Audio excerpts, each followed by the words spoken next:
Hey peeps, it is so gorgeous outside. It's chilly. I've taken all the velvet in my wardrobe out. It's that time of year.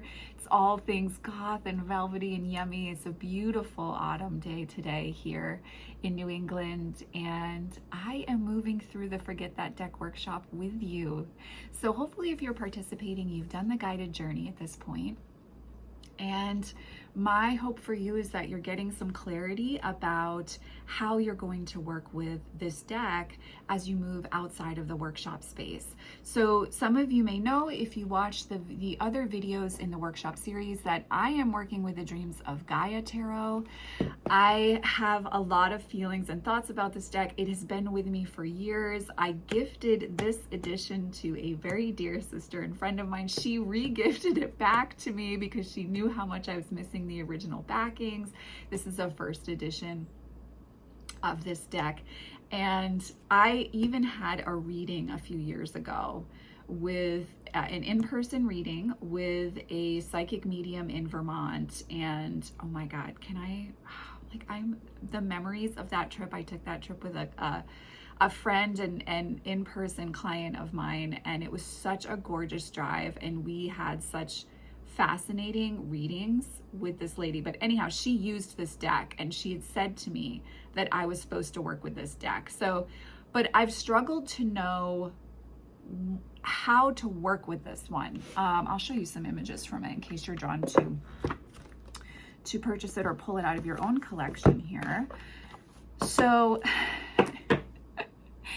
I've struggled with what to do with it. And so when this workshop came through, and it felt right for this to be my thank you for fall 2024 to all of you, I knew that this was going to be the deck I was going to work with personally. And my intention was to figure out, what am I doing with this deck? Because I don't want it to just sit and languish on the shelf permanently in vacation mode, where I know that there's going to be a time where I work with it, but I'm not sure how, I'm not sure when, I'm not sure why. So I am thankful to say that I am feeling a lot clearer about this deck as we move into Thursday of this week. So of course our workshop finishes up. You'll really be exiting, having done your final spread by Sunday, and I'm going to do a final last video for the workshop, don't worry. But I'm hoping that at this point you're having some clarity about how you're going to work with this deck, and I certainly have had clarity about how I'm going to work with this deck as well. So some things that I've really come to understand from working with the spreads for this particular workshop with this deck is that I am not working with the guidebook at all. And I'm not going to look at this deck as I'm not going to read this deck as a tarot deck. I'm going to read it entirely intuitively as an oracle deck. And how I know that is that as soon as I pulled the deck out, the 9 of Pentacles, the 9 of Coins, was my first card. Now, if you've been following me on the channel for a while, you know that the 9 of Pentacles and 9 of Coins, I consider that a card that comprises kind of my personal life's journey in this incarnation, which is to find independence, sovereignty, and a sense of abundance, security, and grace from my experience, and living in alignment with my spiritual path and my guides. And so anytime that I get the 9 of Coins or the 9 of Pentacles in a spread, I know that there's or in a spread, but also from a deck, I know that there's something important for me to be paying attention to.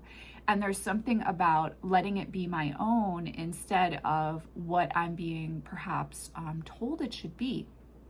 Now, if you have this deck and you love the guidebook, and listen, over the years, I've talked about the guidebook on the channel. It is a good guidebook, and I think it's good to get a handle on if you're going to work with the deck.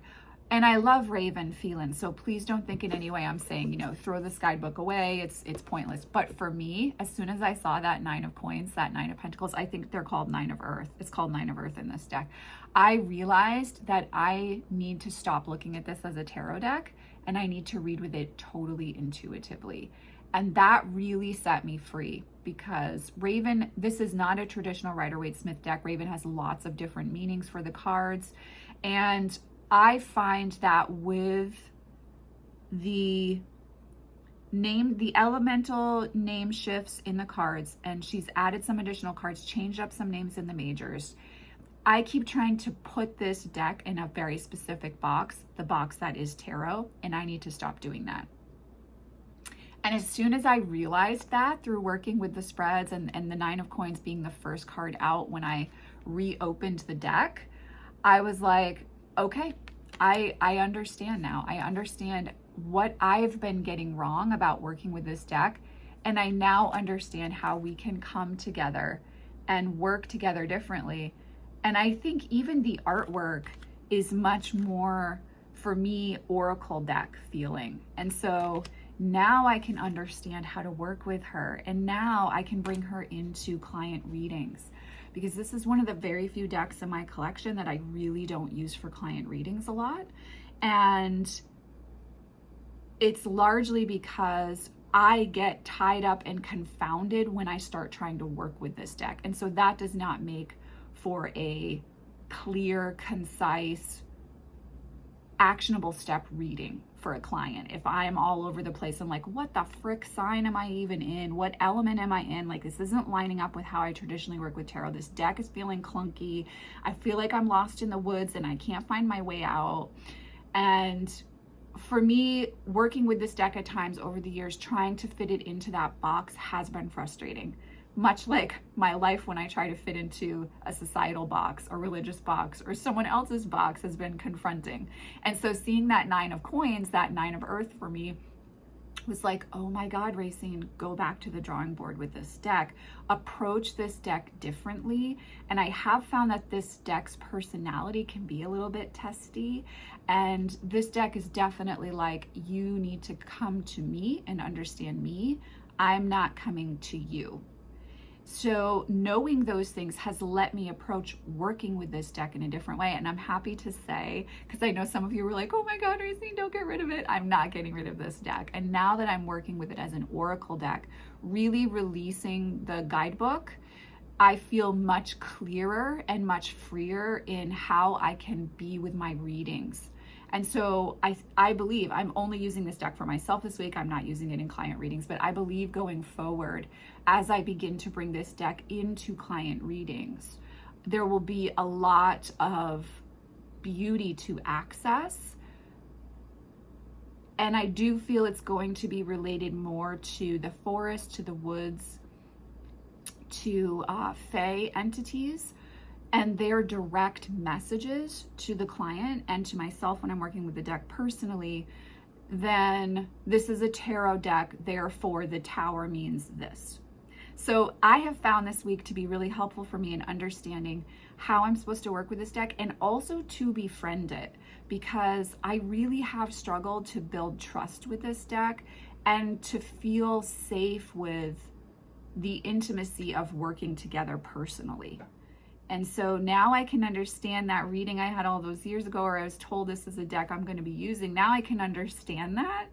And I feel much clearer about that for having worked intensely with this deck. So I can say that for myself too, I have a few other decks on my list that I'd like to use the workshop spreads and the guided journey from this particular intensive with as well, so that I can really understand how I'm going to be working with that deck. It's nice to have that clarity and to feel like we're connected, we're working together. So that is how this week's journey has found me.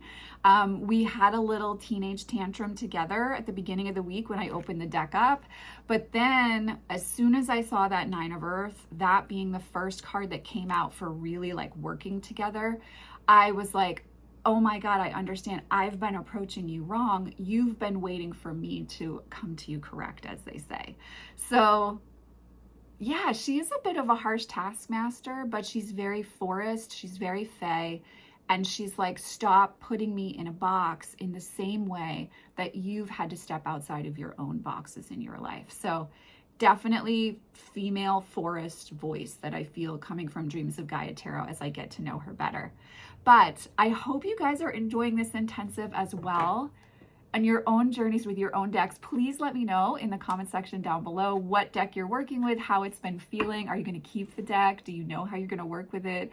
Or do you feel like, nope, I definitely know it's time to donate this deck or to give it to someone that I think will get more out of it? I would love to hear your experiences, and I hope you guys are enjoying this intensive. It was really special to put it together. It felt really right to move our thank you workshops into new directions as well. Of course, we will come back to goddess themed deck work as well in the future, but this one felt nice to kind of diverge from that path and open up into more building relationship with decks so that they're really supporting you in your personal spiritual journey. So I look forward to hearing from you guys down below how the experience has been for you. There is still one video left to go in this workshop intensive that will be uploading to the channel on Sunday. I am sending you guys, as always, oceans of love, and you know I will see you in the next video. Take care.